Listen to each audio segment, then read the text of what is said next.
La computadora. Cuidado. Ahí. Ah, pero ustedes no están bien. Fíjate. Otra vez. Vamos otra vez. Compartir. Tenemos cuidado. ¿No? Tenemos cuidado. Aquí, ahí está.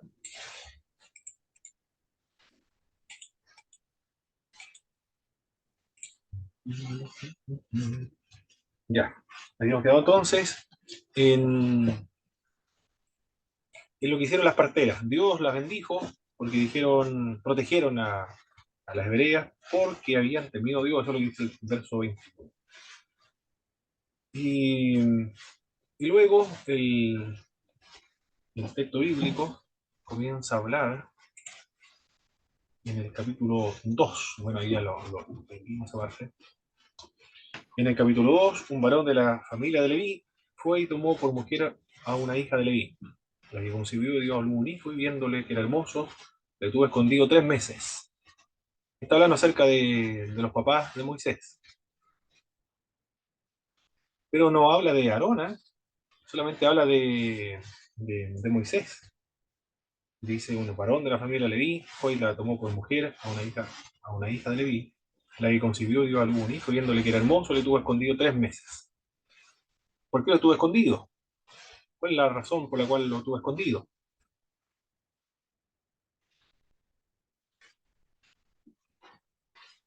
por, por la orden de Faraón de matar a los niños. Echar al río todo hijo que nazca, esa es la razón. Estuvo escondido entonces. Pero después, no pudiendo ocultarlo más, tiempo tomó una arquilla de junco y la calafateó con asfalto y brea. Y colocó en ella al niño y lo puso en un carrizal a la orilla del río. Y una hermana suya se puso a lo lejos para ver lo que acontecía. Del verso 5 en adelante, por favor, hermano Ricardo, hasta el verso 10.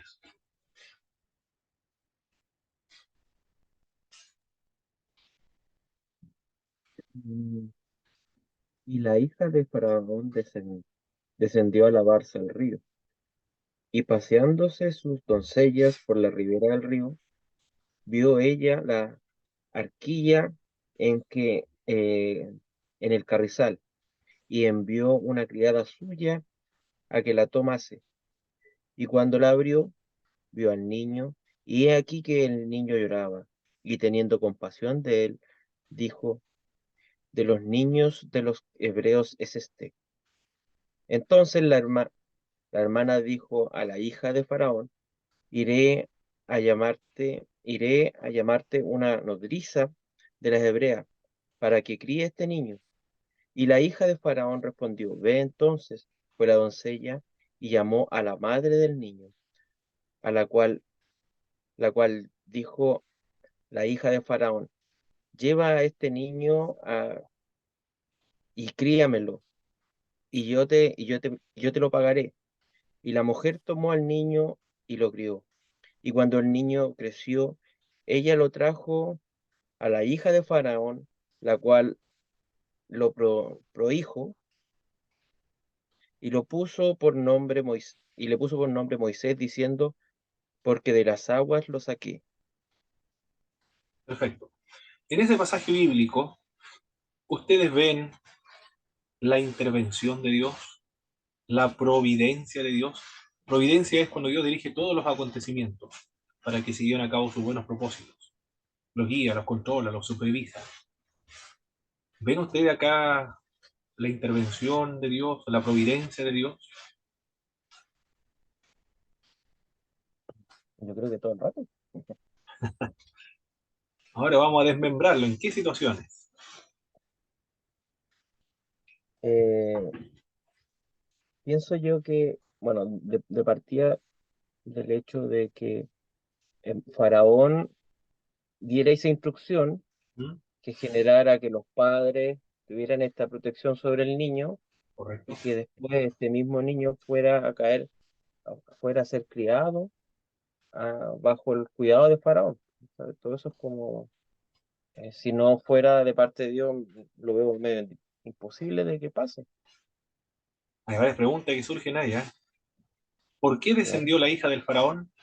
precisamente la parte del río en que flotaba la arquilla. ¿Por qué? Coincidió. Nosotros podemos decir, coincidió. Iba cruzando el niño la arquilla y justo en ese mismo momento la hija del faraón se le ocurrió ir al río. Pudo haber ido antes, pudo haber ido después, Ujú. pero justo a esa hora. Ya, eso ahí estamos viendo una coincidencia. No sé en qué otro más pueden ver la intervención de Dios.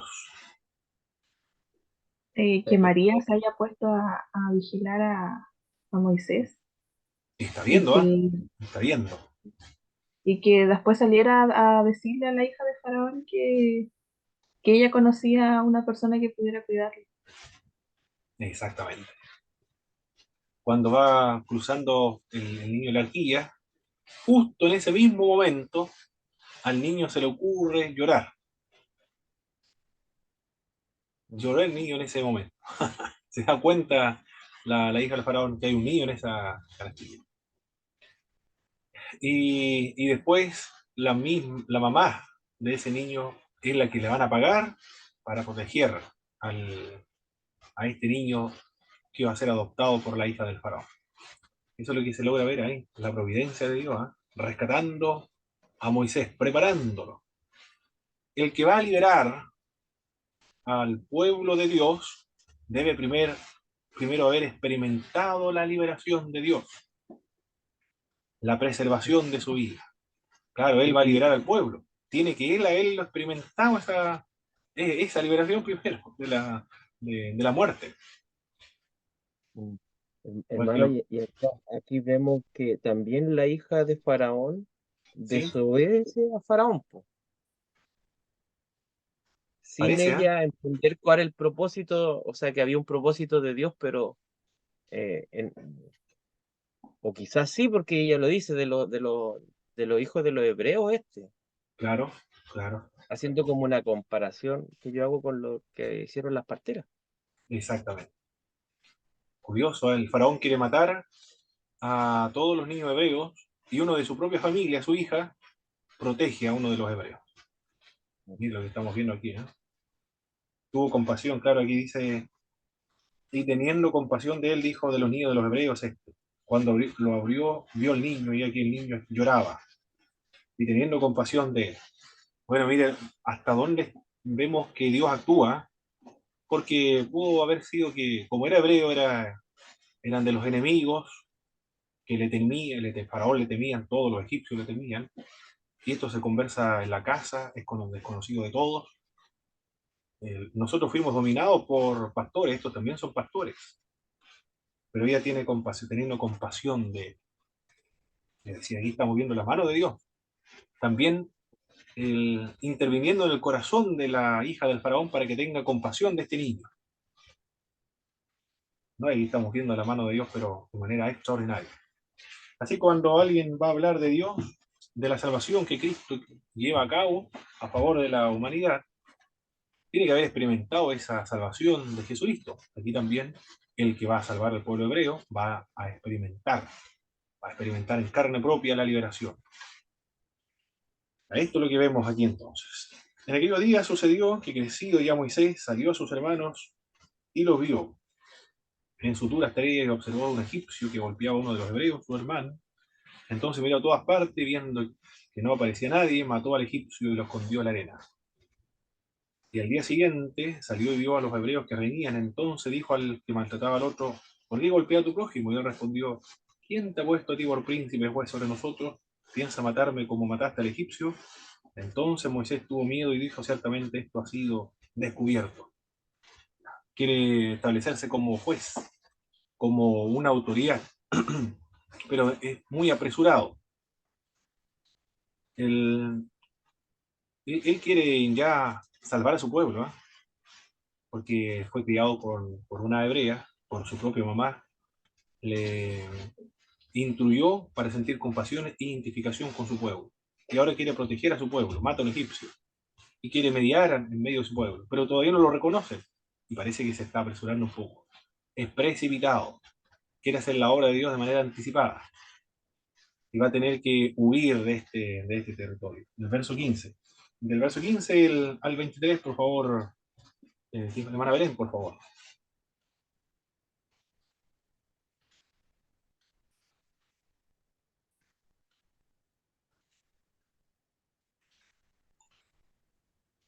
15 al 23. Correcto, del verso 15 al verso 23. Oyendo Faraón acerca de este hecho, procuró matar a Moisés, pero Moisés huyó de delante de Faraón y habitó en la tierra de Madián. Y estando sentado junto al pozo, 7 hijas que tenía el sacerdote de Madián vinieron a sacar agua para llenar las pilas y dar de beber a las ovejas de su padre. Mas los pastores vinieron y las echaron de allí. Entonces Moisés se levantó y las defendió y dio de beber a sus ovejas. Y volviendo a ellas a Reuel, su padre, él les dijo: ¿Por qué habéis venido hoy tan pronto? Ellas respondieron: Un varón egipcio nos defendió de mano de los pastores, y también nos sacó el agua y dio de beber a las ovejas. Y dijo a sus hijas: ¿Dónde está? ¿Por qué habéis dejado a ese hombre? Llamadle para que coma. Y Moisés convino en morar con aquel varón, y él dio a su hija Séfara por mujer a Moisés. Y ella le dio a luz un hijo, y él le puso por nombre Gerson, porque dijo: Forastero soy en tierra ajena. Perfecto. ¿Cuáles son las personas que aparecen acá en la narración bíblica? Los personajes.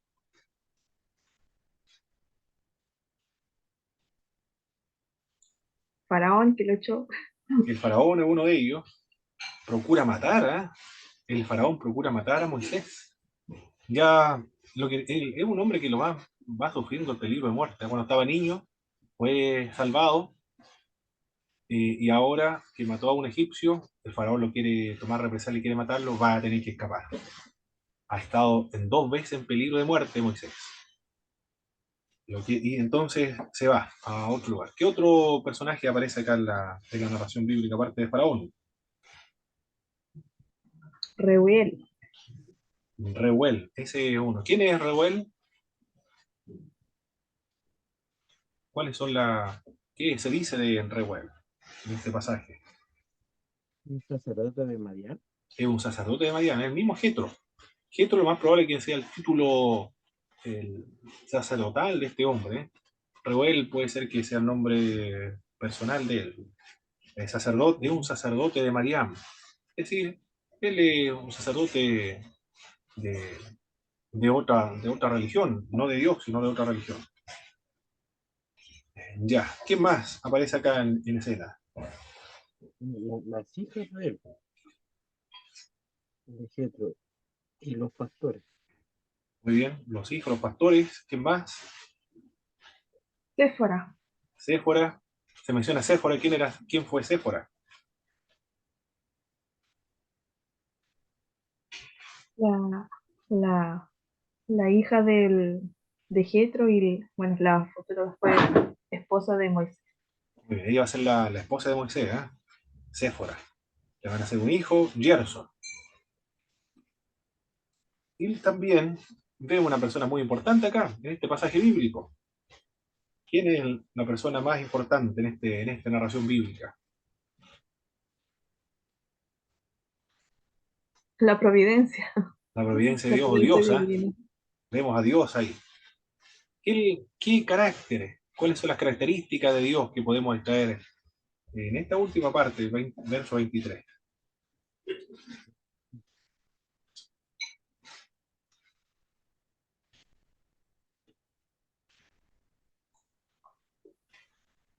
Que escucha las oraciones, el Bien, clamor ¿eh? de su pueblo. Escuchó, subió el clamor del pueblo a Dios. Escucha las oraciones. Oyó el gemido de ellos. Se acordó del pacto que había establecido con Abraham. Eso es lo que dice el pasaje bíblico respecto de Dios. Dios escuchó el clamor del pueblo, oyó los gemidos de ellos, se acordó de su pacto y miró a los hijos de Israel y los reconoció. Mire todo lo que hace, ¿eh? Todos los verbos que se emplean. Escuchó, oyó, se acordó, miró y los reconoció, porque hizo un pacto con el pueblo. Iban a estar 400 años en Egipto. Y después, cuando la maldad de los cananeos ha llegado a su colmo, Dios lo va a liberar. Hermosa la acción de Dios, ¿eh? Todo lo que estamos viendo acá es la acción de Dios a favor de su pueblo. El, encontramos tres salidas de Moisés en esta sección del verso 11 al verso 22. La primera salida, de la seguridad que le proporciona la casa del faraón, visita a sus hermanos hebreos oprimidos, interviene para defender a uno de los suyos. Tiene luego una segunda salida, pero fracasa en su intento de separar a dos hebreos. La tercera salida es justificada por la segunda, porque va a tener que huir. Se va hacia Madián. En el apresuramiento de Moisés para llevar a cabo el llamamiento de Dios, vemos que el Señor no tiene prisa. Mira lo que podemos aprender acá en la lección espiritual, porque Moisés quiere apresurarse de liberar a su pueblo, matando al egipcio, interviniendo para apartar los conflictos que tienen los hebreos. Pero lo que podemos aprender acá es que Dios no tiene prisa, no está apurado. Eso vemos, ¿eh? Dios no está apurado. ¿Cuántos años pasaron de la promesa que Dios le dio a Adán y Eva? De tu simiente saldrá el Redentor, que va a restaurar la relación perdida por el pecado. De Eva iban a ser el Redentor. Pero después vino el Redentor, Jesucristo. ¿Cuánto tiempo después? Le prometió a Abraham un hijo, pero ¿cuánto tiempo pasaron para responderle su promesa? Dios no está apurado, ¿eh? Dios no tiene prisa, pero que tampoco deja a su pueblo en aflicción ni un momento más de lo necesario. Eso es lo que podemos aprender ahí, eso es lo que dice William McDonald. Dios no tiene prisa, pero tampoco va a dejar a su pueblo sufrir más de lo necesario. En el pasaje de Moisés matando al egipcio, este incidente revela la solidaridad y compromiso que Moisés tiene con su pueblo, dice Samuel Pagán, además de poner de manifiesto su afirmación y el respeto por la justicia. En tres ocasiones sucesivas se coloca al lado de personas que sufren vejaciones e injusticias. En tres ocasiones.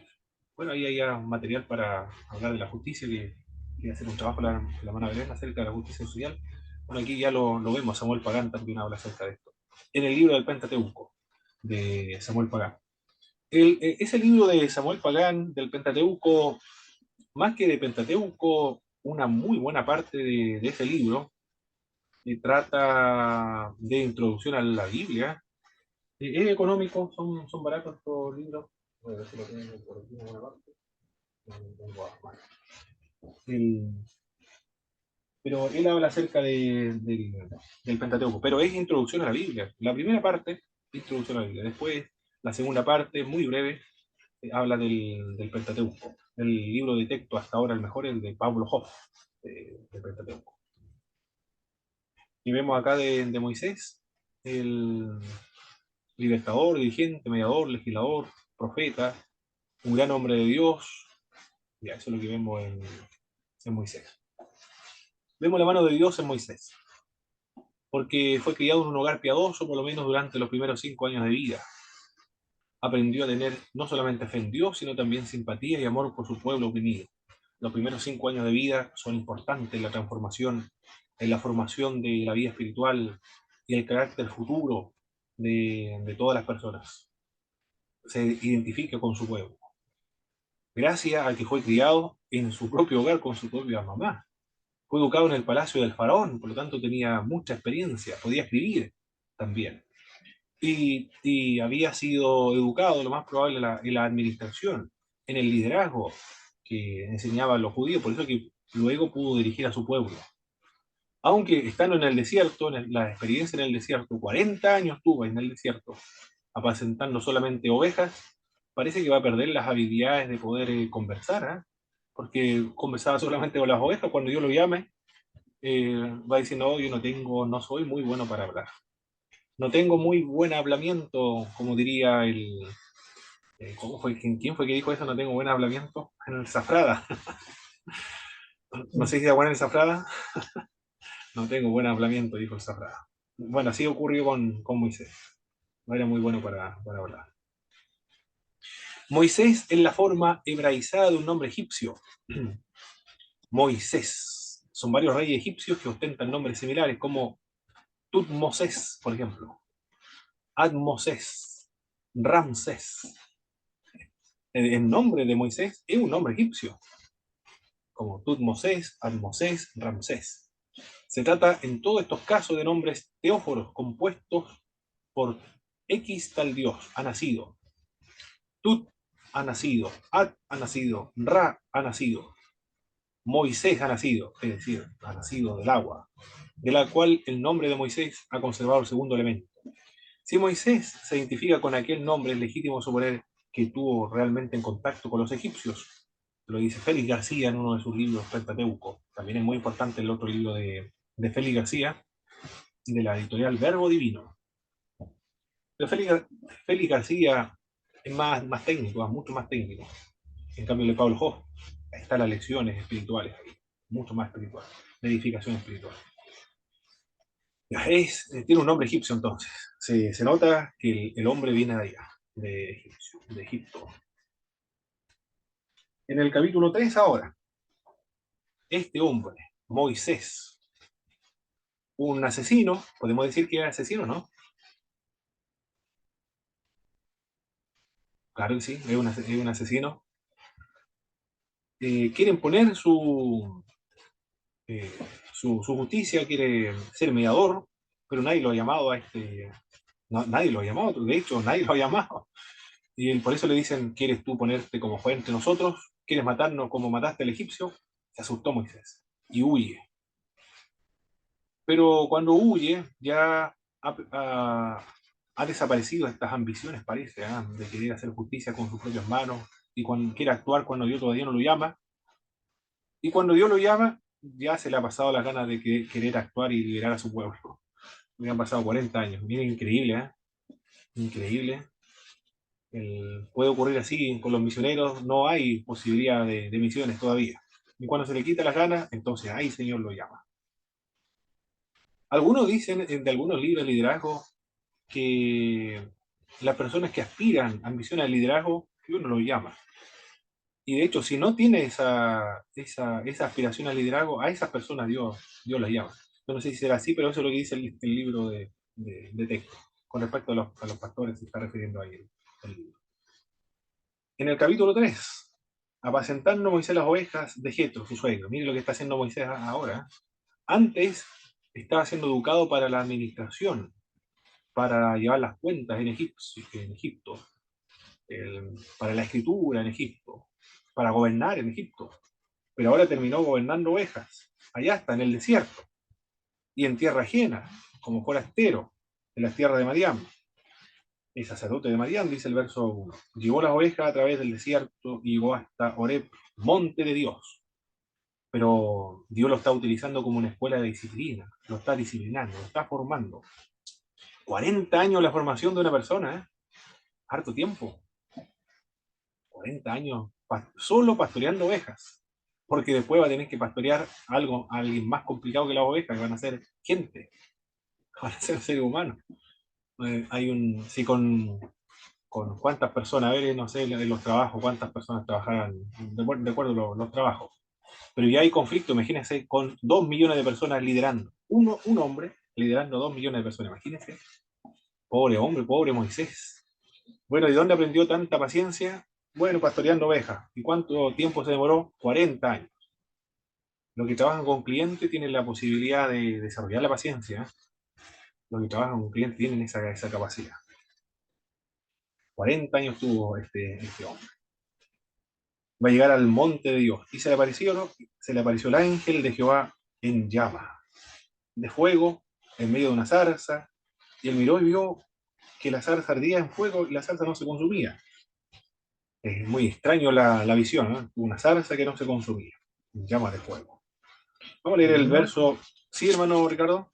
mi pregunta es que estaba pensando dentro de las personas que componen una familia, ¿Mm? eh, este, este, este, este trabajo de cuidar la oveja, ¿qué importancia puede tener? ¿Es muy importante o se le deja al menos astuto, al que o al más indefenso. Dentro de una ¿Sabe familia. usted? Sí, sí, No lo sé, porque hermano. yo, No lo sé. Yo, sí, porque yo veía, por ejemplo, en el caso de David, él era el menor, pues habían otros que eran mucho más fuertes, según lo que cuenta la historia. Entonces, ahí en ese caso pienso que a lo mejor puede haber sido una costumbre de que al que no, al que se le veía menos incapaz, se le podía encargar este trabajo que es mirar ovejas. Mm, bueno, el menor en ese caso de David, el menor parece, ¿eh? Sí, sí. Y bueno, aquí es todo, es decir, ya no hay. Es porque alguien tenía que trabajar nada más cuidando las ovejas. Aquí, bueno, aquí no hay de edad o competencia. Es simplemente todos tienen que hacer este trabajo porque ellos viven de esto. El, bueno, del verso, ¿dónde habíamos quedado? El verso. A ver, sí, estamos en el capítulo 3. Verso 5, por favor, hermana Abigail, hasta el verso 12. Vamos a darle lectura. Este es un momento muy importante porque es el llamamiento. Es un llamamiento al paradigma de todos los profetas, al modelo de todos los profetas, al profeta por excelencia, al cual todos los demás profetas van a remitir. Este llamamiento de Moisés es similar a todos los demás llamamientos de los profetas. Vamos a ver del verso 4 en adelante, por favor, hermana Abigail, ¿Del 4? hasta el verso 12, ¿sí? Viendo Jehová que él iba a ver, lo llamó Dios de en medio de la zarza y dijo, Moisés, Moisés. Y él respondió, heme aquí. Y dijo, no te acerques, quita tu calzado de tus pies, porque el lugar en el que tú estás, tierra santa es. Y dijo, yo soy el Dios de tu padre, Dios de Abraham, Dios de Isaac y Dios de Jacob. Entonces Moisés cubrió su rostro, porque tuvo miedo de mirar a Dios. Dijo luego Jehová, bien he visto la aflicción de mi pueblo que está en Egipto, y he oído su clamor a causa de sus exactores, pues he conocido de sus angustias, y he descendido para librarlos de mano de los egipcios, y sacarlos de aquella tierra a una tierra buena y ancha, a tierra que fluye leche y miel, a los lugares del cananeo, del eteo, del amorreo, del fereceo, del heveo y del jebuseo. El clamor, pues, de los hijos de Israel ha venido delante de mí, y también he visto la opresión con la que los egipcios los oprimen. Ven por tanto ahora, y te enviaré a Faraón, para que saques de Egipto a mi pueblo, los hijos de Israel. Entonces Moisés respondió a Dios, ¿quién soy yo para que vaya a Faraón y saque de Egipto a los hijos de Israel? Y él respondió, ve, porque yo estaré contigo, y esto te será por señal de que yo te he enviado. Cuando hayas sacado de Egipto al pueblo, serviréis a Dios sobre este monte. Muchas gracias, hermana Abigail. Bien. Ahí encontramos entonces el llamamiento, la primera parte del llamamiento a Moisés. Y todo lo que se dice de Dios. ¿Eh? Esto es una teofanía. Creo que es una teofanía, una manifestación de Dios. Puede ser un ángel de Jehová, puede ser una columna de nube, acá una llama de fuego, que no es fuego, es una manifestación de Dios. Y aparece el ángel de Jehová, pero al mismo tiempo es Dios. Es el ángel y es Dios el que está hablando ahí. Primero dice el, el ángel, se le apareció el ángel de Jehová en una llama de fuego. Y en el verso 4, viendo Jehová que él iba a ver, es decir, está ahí el ángel de Jehová, pero también está Jehová mismo. Y después le dice Moisés, Moisés le llama por su nombre. Y luego le dice Tierra Santa, este lugar es Tierra Santa. Y él le dijo, yo soy Dios, le dijo. Ya no es el ángel de Jehová, sino que es Dios, de Abraham, de Isaac y de Jacob. Jesucristo va a aludir a esto, va a decir, Dios no es Dios de muertos, sino que Dios de vivos, cuando alude a Dios de Abraham, Isaac y de Jacob. Es el ángel de Jehová, se distingue de Jehová, pero al mismo tiempo es Jehová mismo.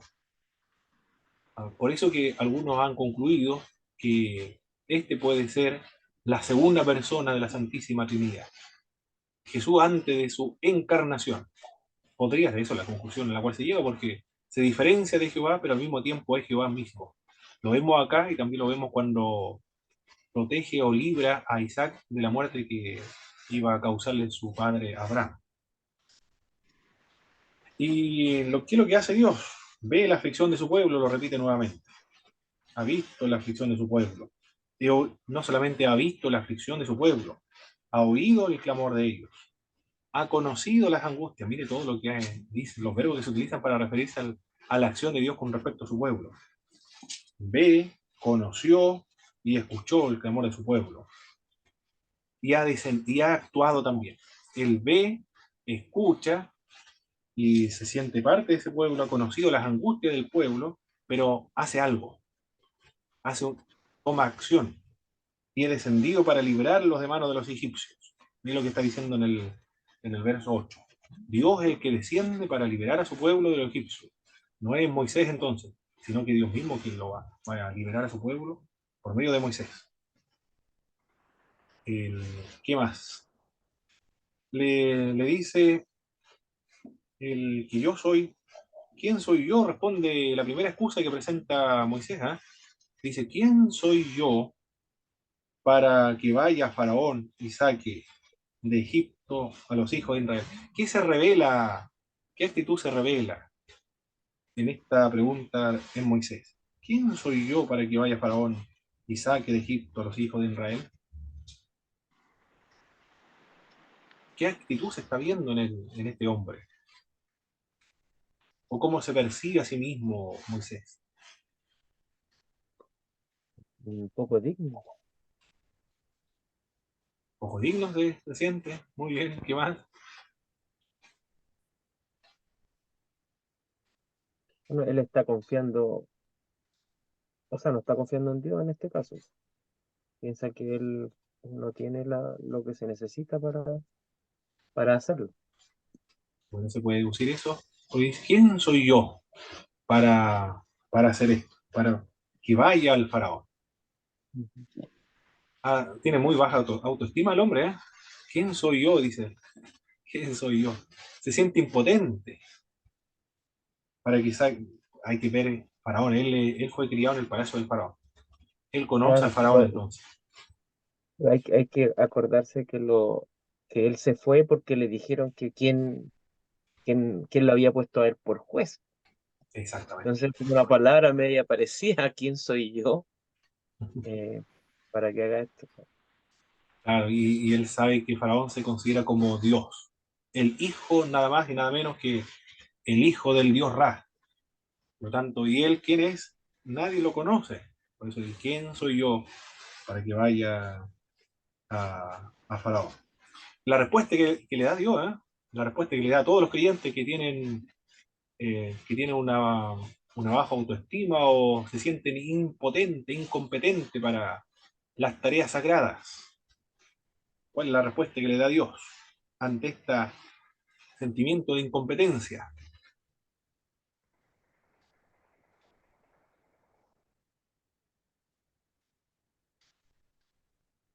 ¿Qué le responde Dios?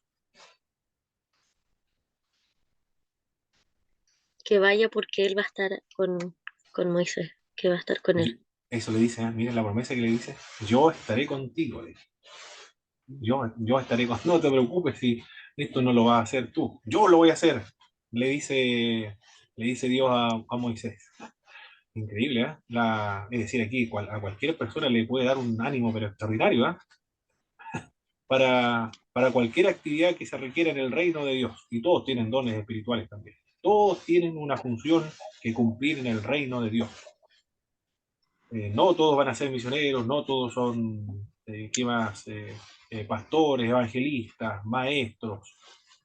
No todos hablan en lenguas, no todos profetizan, no hacen servicio, acción social, pero todos tienen dones espirituales y no tienen que tener miedo de llevarlo a cabo la obra de Dios, porque no son ellos, es Dios el que está actuando por medio de ellos. Aquí Dios le dice, yo estoy contigo. Pero Moisés, realmente Moisés se siente muy incompetente, ¿eh? O no sé si o no quiere ir, no quiere enfrentarse nuevamente con Faraón.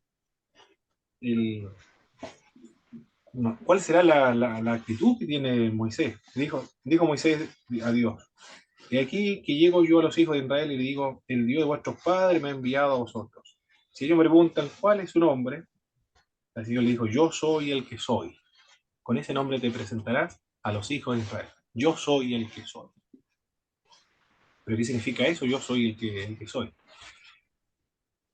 Edesio Sánchez, un biblista latinoamericano, que intervino en la traducción bíblica de la Nueva Versión Internacional, en una conferencia que realizó en Padre Las Casas, en la región de la Araucanía, que lo organizó la Sociedad Bíblica de la ciudad de Temuco, estuvo en una iglesia y dijo,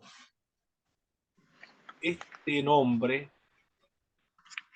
de yo soy el que soy puede ser traducido como el inglés del verbo ser o el verbo estar. Es decir, yo soy o yo estoy. Y él pensó, se inclinó y en eso basó su explicación de este pasaje del libro de Éxodo, es no el verbo ser, es decir, yo soy el que soy, sino que con el verbo estar. Yo estoy con el que estoy. Así desarrolló su tema Edesio Sánchez. ¿Y por qué se inclinó a interpretar así? Porque en muchas ocasiones el pasaje bíblico dice, yo estaré contigo, yo estoy con el pueblo, yo estaré contigo. Por esa razón lo tradujo así. ¿Pero qué quiere decir esto? Que tiene poder en sí mismo, que no depende de nadie para su subsistencia. Con ese nombre te presentarás a los hijos de Israel. Tú irás a los ancianos de Israel, al rey de Egipto. El Dios de los hebreos nos ha encontrado, por tanto nosotros iremos por camino de 3 días. Mas yo sé, en el verso 19, dice el libro de Éxodo, mas yo sé que el rey de Egipto no os dejará ir, sino por mano fuerte. El corazón del faraón ya está endurecido, tiene un corazón endurecido, y Dios sabe que el faraón tiene un corazón endurecido. Yo daré a este pueblo gracia a los ojos de los egipcios para que cuando salgáis no vayáis con la mano vacía. Despojarán los hebreos cuando le corresponda salir, van a despojar a los egipcios. Entonces Moisés respondió diciendo, he aquí que ellos no me creerán. Miren la segunda, la otra excusa, no me van a creer, le dijo Moisés. Si yo me presento a los ancianos y a la anciana de mi pueblo, ellos no me van a creer. Hay hartas excusas. Y Dios le respondió, por medio de una vara, échala, le dijo. Echa esta vara, se convirtió en una serpiente. Aquí estamos en esta parte del capítulo 4, verso del 1 al 9. Dios le concede 3 señales: la serpiente, luego la lepra y luego el agua que se convierte en sangre. Todo esto tiene un simbolismo para los egipcios. La serpiente formaba parte de la corona de los faraones y era símbolo del poder egipcio. El hecho de que la serpiente de Aarón luego se coma la serpiente de los egipcios indica el poder de Dios sobre los dioses egipcios. La lepra era considerada entre los hebreos como algo repugnante, como juicio de Dios. Entonces eso indica que el juicio de Dios vendrá sobre el pueblo egipcio. El agua representa el río Nilo, Dios egipcio, fuente de su vida y su poderío. Bueno, Dios lo que va a hacer acá va a trastocar el poder de este Dios de los egipcios. Y después Moisés presenta otra excusa. Le dice, Señor, ay Señor, nunca he sido hombre de fácil palabra, ni antes ni después de que tú hablas a tu siervo, porque soy tardo en el habla y torpe en la lengua. Es decir, no tiene facilidad de palabra. No se sabe si es tartamudo o simplemente quiere indicar que no tiene la facilidad de palabra nada más. Pero se queja, ay Señor, dice, yo no soy hombre de fácil palabra. Y Jehová respondió, ¿quién dio la boca al hombre? ¿Quién hizo al mudo, al sordo, al que ve, al ciego? No soy yo. Ahora pues ve, y yo estaré en tu boca, y te enseñaré lo que hay de hablar. Otra vez se menciona que Dios que va a estar con su pueblo. La última excusa de Moisés, hermano Ricardo, del verso 13, por favor. El verso 13 al verso 16.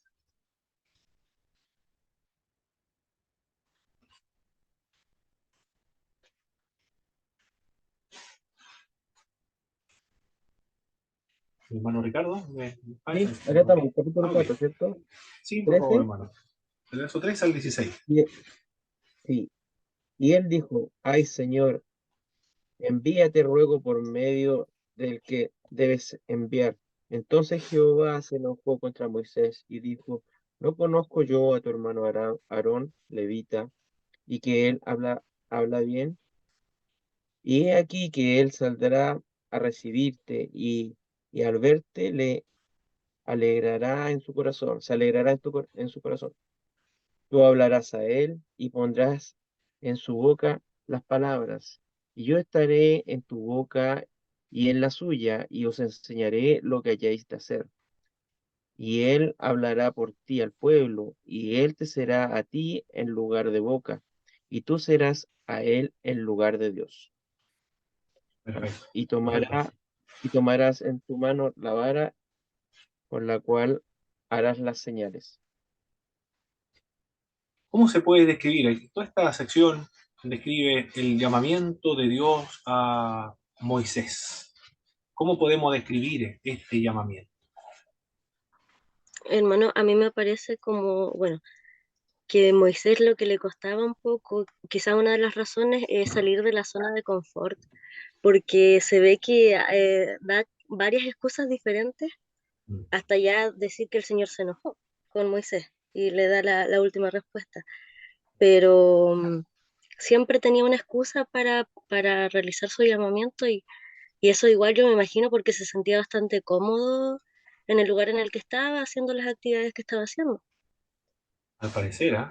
Estaba cómodo, estaba muy cómodo el hombre. La comodidad, ¿eh?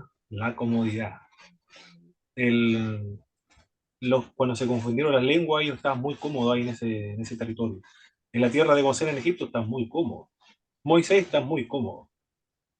Abraham cuando está en Ur de los Caldeos está muy cómodo. Y a todos ellos Dios los manda a, a sacar, a salir.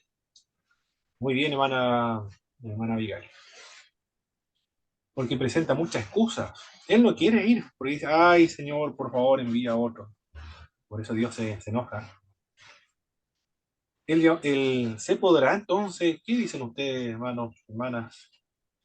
Cuando Dios llama a una persona, ¿se podrá resistir a alguien al llamamiento de Dios?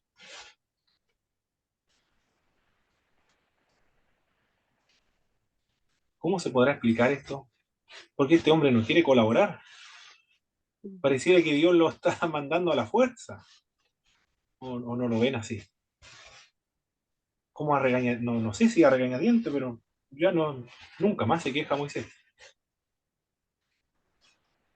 Pareciera que el llamamiento de Dios a los profetas es un llamamiento irresistible, ¿eh? Irresistible. No se puede resistir a este llamamiento de Dios. Puede presentar las primeras excusas, pero después ya nunca más se queja Moisés. Pero, se queja por el comportamiento del pueblo, pero ya lleva a cabo esto con una gran responsabilidad. Porque cuando Dios dice, yo de ti voy a levantar un pueblo, cuando quieren adorar el becerro de oro, y Dios, y Moisés le recuerda la promesa de Dios al patriarca Abraham. Y el miedo que debe dar también que Jehová se enoje, porque dice, se enojó contra Moisés y Se dijo, enojó. el miedo que debe dar, cosa que Dios se haya enojado con él, yo creo que fue como ya, nunca más te pongo tanta excusa ahí. Exactamente. Tremendo, ¿eh?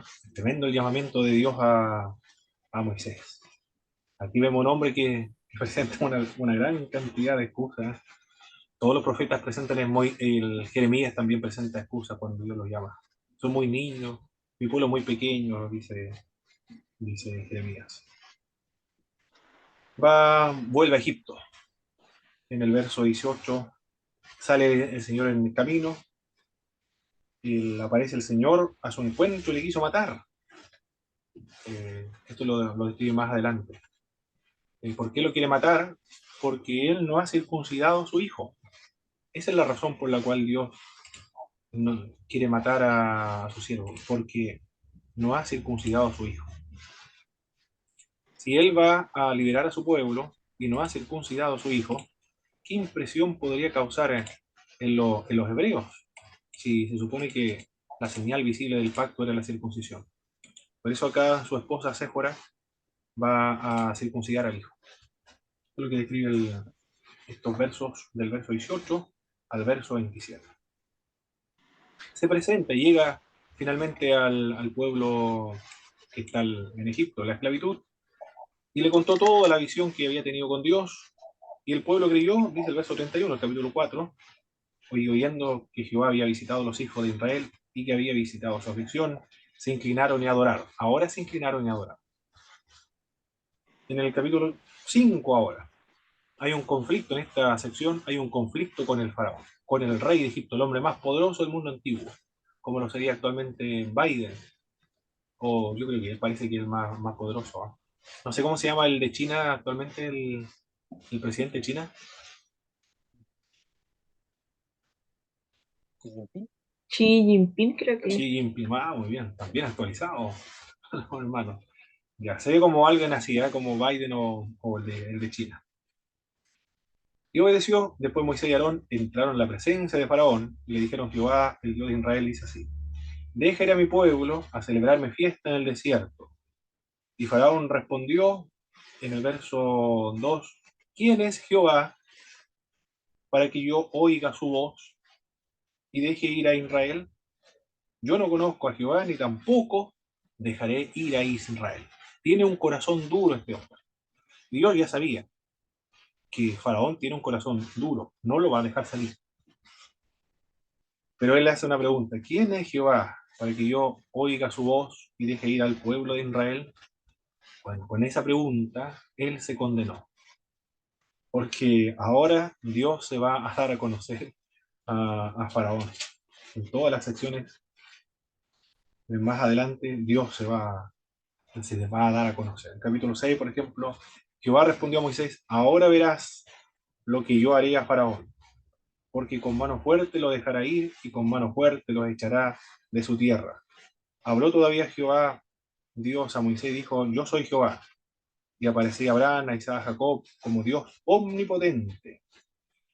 Es decir, se manifestó como el Dios todopoderoso. Ahora Dios se va a manifestar de una manera extraordinaria. Van a aparecer, van a llegar las plagas.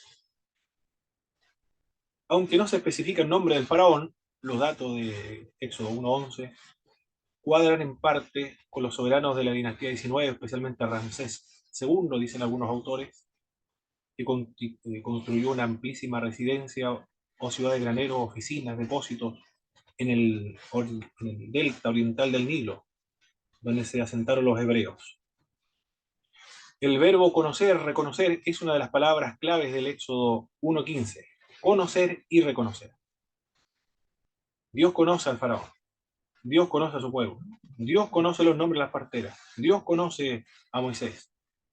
Las afirmaciones de Faraón cuando dice desconocer a Jehová añade: yo no conozco a Yahvé, no dejaré salir a los israelitas. La respuesta de Jehová a Faraón implica lo siguiente: yo soy Jehová, y sabrán que yo soy Jehová cuando me vean actuando, cuando saque a los israelitas de Egipto. Aparecen las plagas. Las plagas, ¿qué es lo que son las plagas? Son derrocamiento a los dioses egipcios, a los dioses de Egipto. La plaga, la primera, el agua del Nilo se convierte en sangre, pero cuando cavan pozos pueden beber agua, por supuesto, agua potable, pero el río se convierte en sangre. Luego, la segunda plaga, la tierra se infectó de ranas. La tercera plaga, de piojos. Luego, enorme enjambre de moscas llenaron Egipto. Murió el ganado. Samuel Pagán, con respecto a las plagas, dice lo siguiente: las primeras 9 plagas, o señales, son fenómenos naturales que ocurrieron con cierta frecuencia en Egipto, aunque en la época actual y el pueblo estaba consciente de sus cambios ambientales. Dice él: hay microorganismos que por temporadas cambian de color el río Nilo al rojo. Las plagas de insectos, animales, ranas, piojos, moscas, langostas, también son fenómenos naturales del norte de África, que se manifiestan en Egipto. Aunque desde tiempos remotos la historia y las tinieblas pueden asociarse a las densas nubes que llegaron del desierto del Sahara. Lo extraordinario, sí, dice Samuel Pagán, que señala que estas plagas son solamente fenómenos naturales. Lo extraordinario de todo esto signos, no son las señales, sino el poder divino, la autoridad de Dios que hacía aparecer y manifestarse en ese momento necesario y oportuno. El gran milagro de las plagas no eran las plagas propiamente, sino la autoridad divina sobre estas plagas. ¿Cómo describe Paulo Hogue? ¿Cómo describe Paulo Hogue de que estas plagas son realmente sobrenaturales? En su libro de texto, ¿cómo lo menciona? ¿O qué argumento emplea Paulo Hogue para indicar que estas plagas fueron fenómenos sobrenaturales, no fenómenos naturales?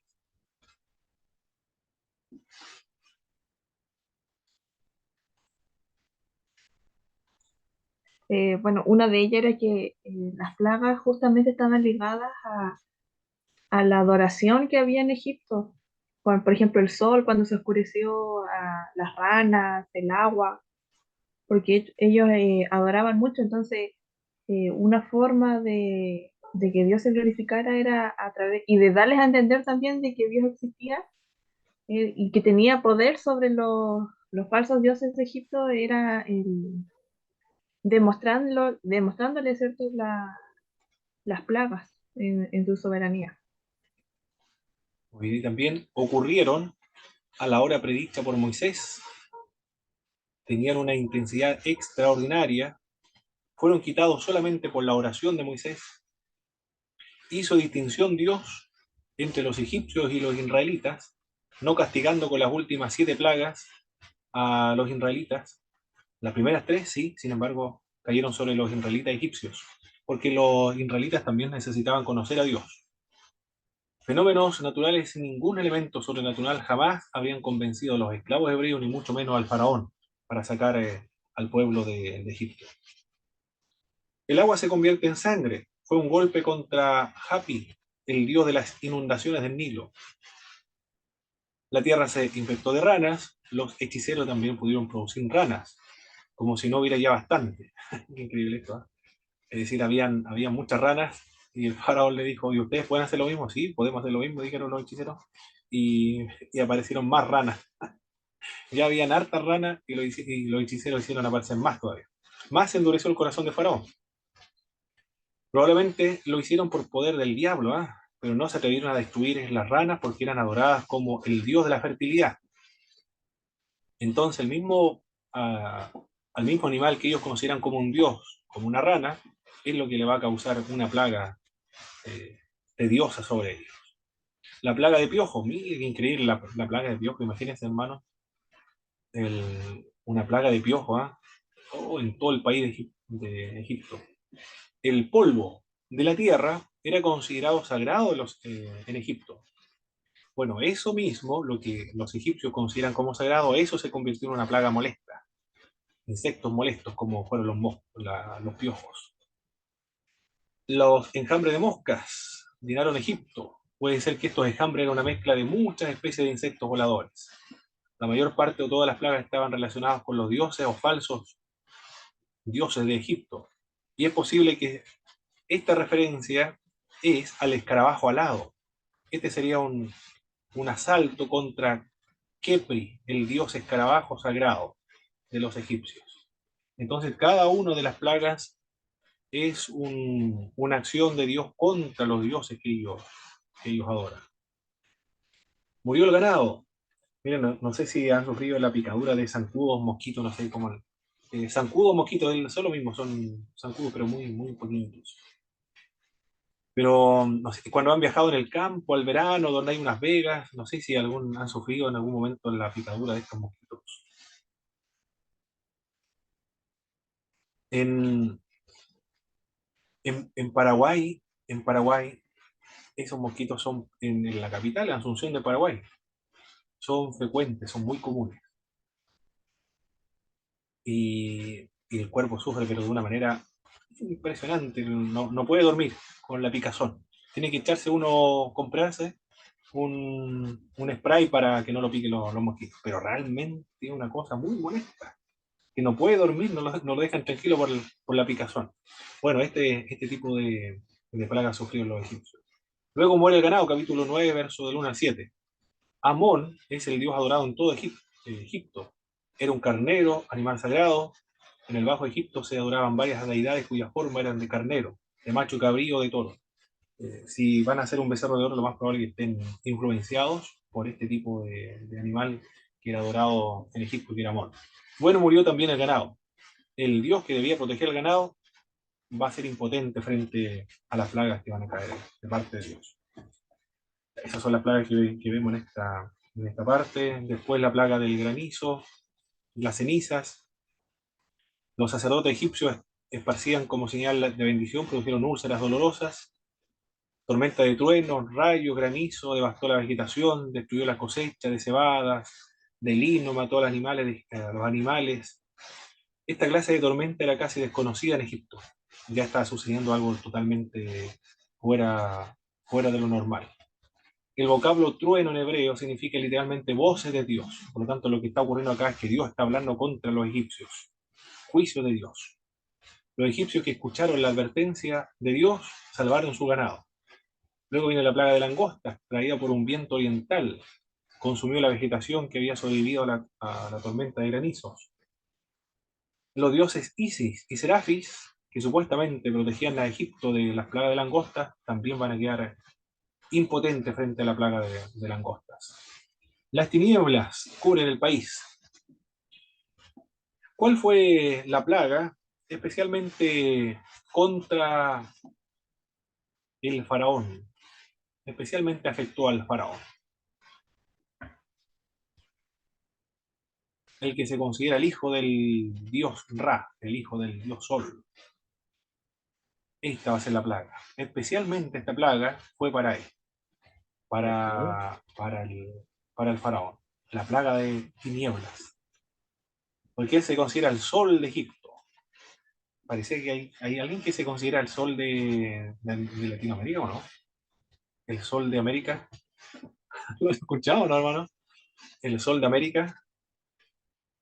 Me parece que Luis Miguel. Parece que se le llaman así, el sol de América parece que se le llama. El sol de América.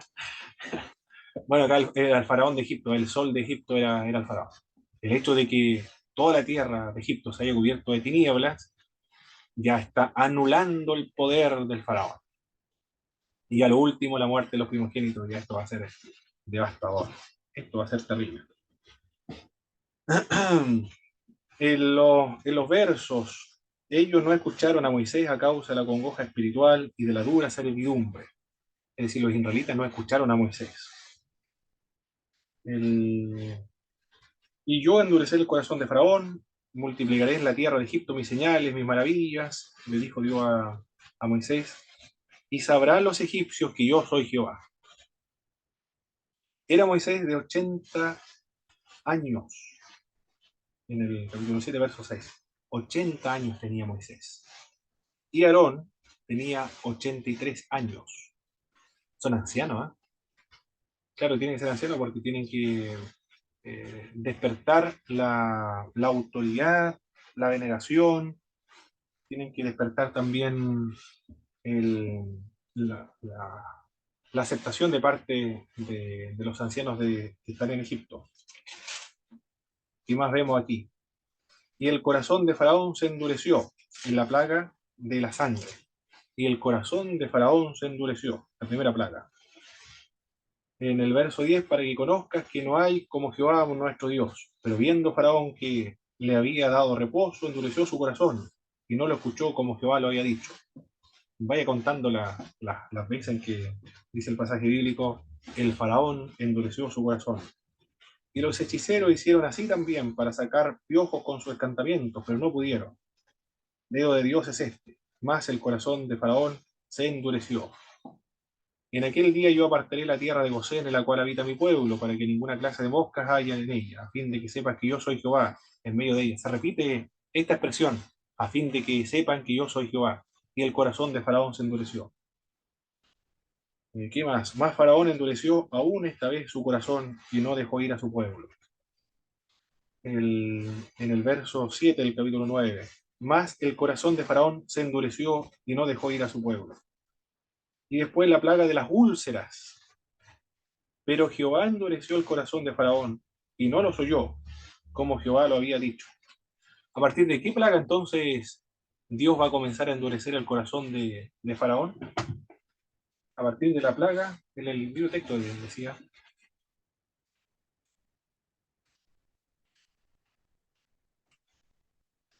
a partir de la sexta plaga. Está la primera, la de la sangre, una, ranas, dos, piojo, tres, moscas, cuatro, ganado, cinco, úlceras, seis.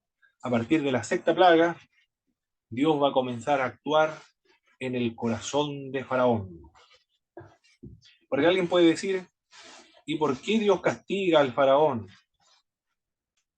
Si él mismo es el que está endureciendo el corazón de Faraón. ¿Qué clase de Dios es ese? Endurece el corazón de un hombre para que no crea y luego le castiga por tener un corazón endurecido. ¿Es justo eso? Alguien puede pensar eso, ¿ah? ¿Qué clase de Dios puede ser ese? Endurece el corazón de alguien y después lo castiga por tener un corazón endurecido. Pero si él no tiene control sobre su propia actitud, Dios es el que tiene control sobre él. ¿Cómo podemos explicar eso, mis hermanos? De que Dios endurece el corazón y después lo castiga por tener el corazón endurecido. ¿Cómo explicamos eso?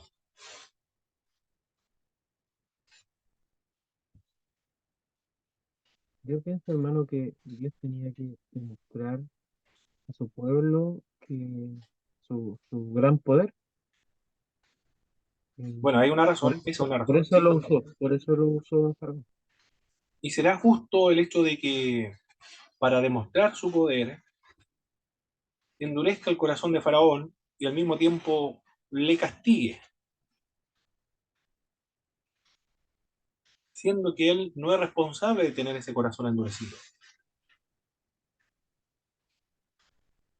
¿Hermana Belén? Bueno, como vimos, Faraón ya había endurecido su corazón y recién, ¿cierto? En la séptima plaga creo que era, Mm, el Señor endurece el corazón de Faraón, o sea que ya había pasado más de la mitad de las plagas y Faraón exactamente. seguía con el corazón endurecido.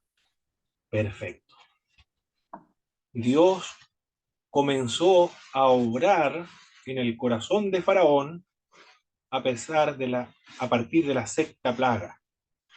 Solo allí.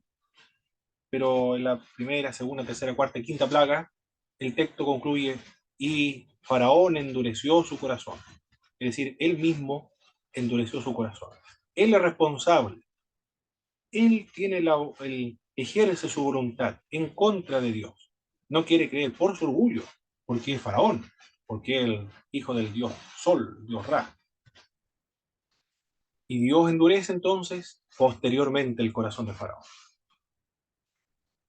Del mismo modo como la mentira, alguien que no quiere creer la verdad, Dios le envía un espíritu de mentira para que crean la mentira. Los que no quieren actuar puramente, en pureza, bueno, Dios le envía también y lo deja al extravío de la impureza, como dice el libro de Romanos. Dios entonces no da nada que el hombre no desea, no quiera o lo que ya ostenta. Dios le da lo que el ser humano desea, un corazón más endurecido todavía. Como una forma de juicio, Dios endurece el corazón de Faraón. Y como juicio, Dios envía un espíritu de mentira. ¿Por qué Jesucristo hablaba en parábolas? Para ocultar la verdad a aquellos que no estaban abiertos a la verdad, como un signo de juicio.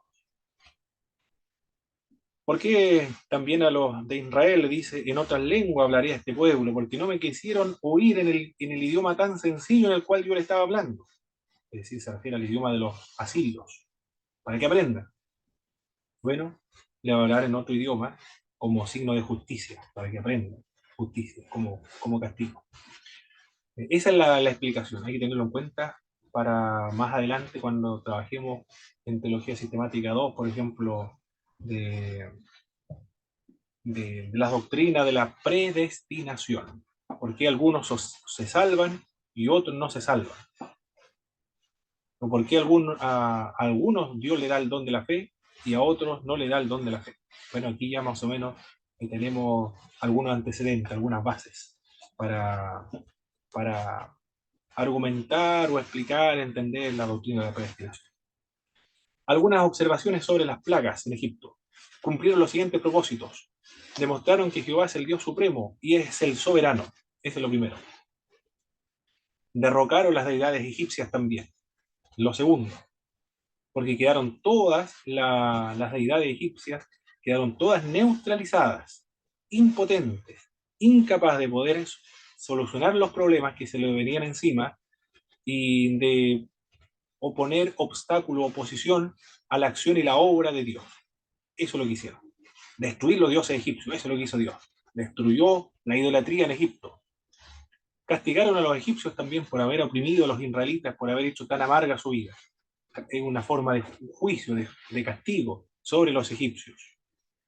Efectuaron la liberación de Israel y lo prepararon para conducirse en obediencia y fe, porque se va a producir la Pascua, el hijo. Pan sin levadura durante 7 días. Maten un cordero perfecto, sin defecto.